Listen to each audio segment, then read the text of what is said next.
Daddy, please don't leave me. Not today. Not like this. Those words tore out of Maya Richardson's chest as she clutched her father's shirt, her tears soaking into the thin hospital blanket that barely covered his fragile body. The heart monitor beside them screamed, then stuttered, then fell silent. In that cold white room that smelled of disinfectant and endings, the only man who had ever loved her without conditions took his final breath. And Maya didn't know it yet, but in less than 24 hours, she would lose her husband too.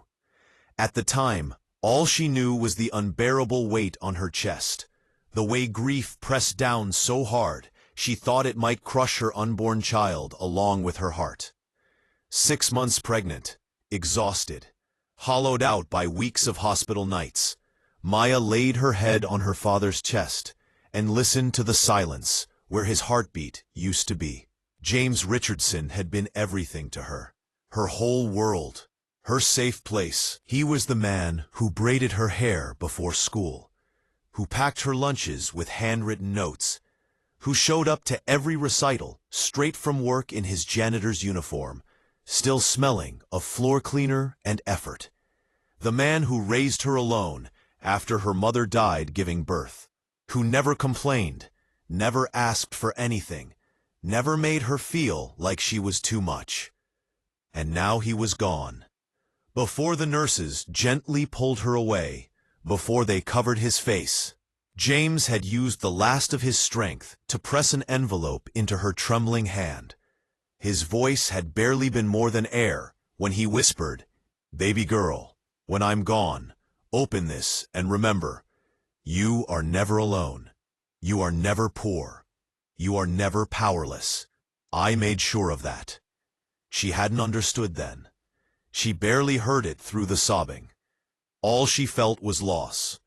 The funeral came the next morning under a sky that matched her heart. Gray, heavy, unforgiving. Rain soaked through her black dress as she stood at the edge of her father's grave, one hand on her belly, the other clutching his worn jacket. The dirt was still fresh, clinging under her fingernails from when she'd placed yellow roses on his casket just moments before. Marcus stood beside her, but not really with her. He held the umbrella over his own head, checked his phone, sighed impatiently as if grief were an inconvenience. When it was over, he kissed her forehead quickly, said he had somewhere to be, and walked away without looking back. That should have been the moment she knew her marriage was already over. But grief makes you slow. It makes you cling to illusions, because the truth feels like too much to survive. Maya went back to her father's tiny apartment that night. She sat on his couch, wrapped in his jacket, breathing in the fading scent of Irish Spring soap and old coffee. She replayed his last words again and again. The envelope sat unopened on the table in front of her, her hands shaking every time she looked at it. Her phone buzzed. A notification. Marcus had been tagged in a photo. Her heart sank before she even opened it. There he was, smiling in a way he hadn't smiled at her in months. His arm was wrapped around a beautiful woman in a red dress. Vanessa Chen. The woman he'd called his boss.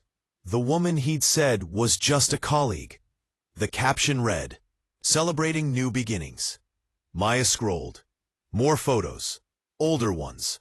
Proof of a betrayal that had been happening while her father was dying. While she was pregnant.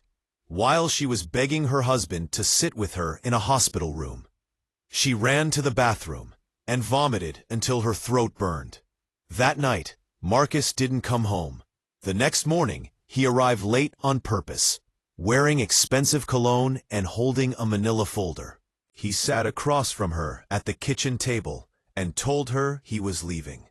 Told her he'd fallen in love with someone else. Told her it wasn't working anymore. Told her she'd changed since getting pregnant, since her father got sick, like grief and motherhood were personal flaws. He slid divorce papers across the table. Maya didn't cry. She felt numb, empty, like she was watching someone else's life fall apart. The end of the day, Marcus was gone. And by the next morning, Maya stood in a courthouse parking lot, 6 months pregnant, wearing funeral black, watching her husband sign a marriage license with Vanessa. Less than 24 hours after her father was buried.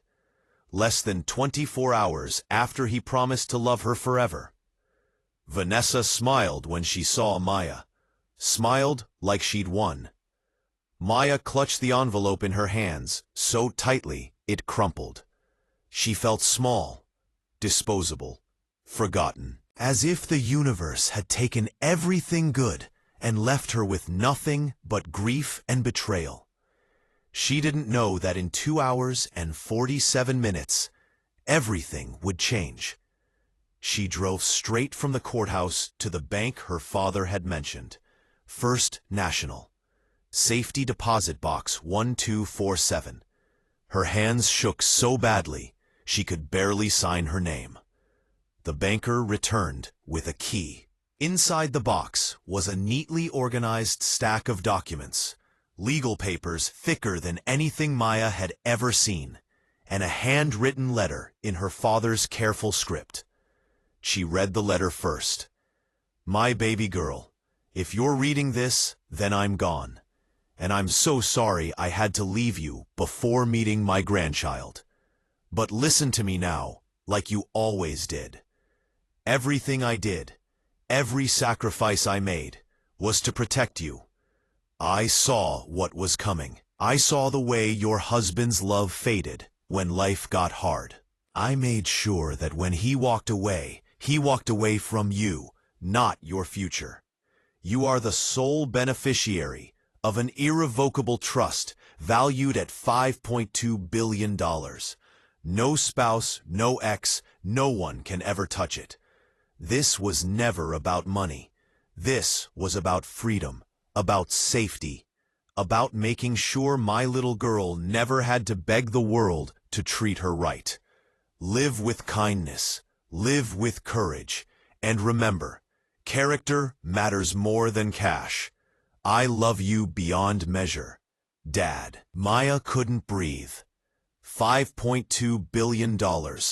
Her father, the janitor who worked Christmas shifts and ate ramen so she could have dance lessons, had been a secret billionaire. James Hartwell III. He had walked away from an empire to raise her in love instead of luxury. The lawyer explained the trust, the protections, the planning done weeks before his death. Bulletproof, untouchable. Maya cried harder than she had at the funeral. Not from shock, from love. He had protected her even from the grave. 3 days later, Marcus found out. Vanessa found out. The scream that echoed through that courthouse parking garage was raw and panicked and full of regret. Marcus's face went white as he realized what he had done, who he had left, what he had lost. "Oh my God," Vanessa cried, "you divorced a billionaire." But it was too late. Maya didn't answer their calls. She didn't need to. She had already outgrown them. The transformation didn't happen overnight. Wealth didn't erase grief. Money didn't bring her father back. But something inside her shifted. She stood taller. She spoke firmer. She stopped apologizing for taking up space. She moved into a modest home near a park. She finished her degree. She started a foundation in her father's name, funding education for children whose parents worked invisible jobs, just like his. She raised her daughter, surrounded by love, not lies. And years later, when her little girl asked about her grandfather, Maya told her the truth. She told her about a man who chose love over billions, who proved that wealth isn't what you own, but who you are when no one is watching. If you've ever felt abandoned, betrayed, or underestimated, this story is for you. Sometimes the people who leave your life are not losses. They are blessings in disguise. They make room for the truth, for your strength, for the future you were meant to have. If this story moved you, if it reminded you that good people are still protected in this world, hit like and subscribe. And in the comments, honor the person who loved you when no one else did. Because real love never dies. It protects, it prepares, and it lives on, even from the grave.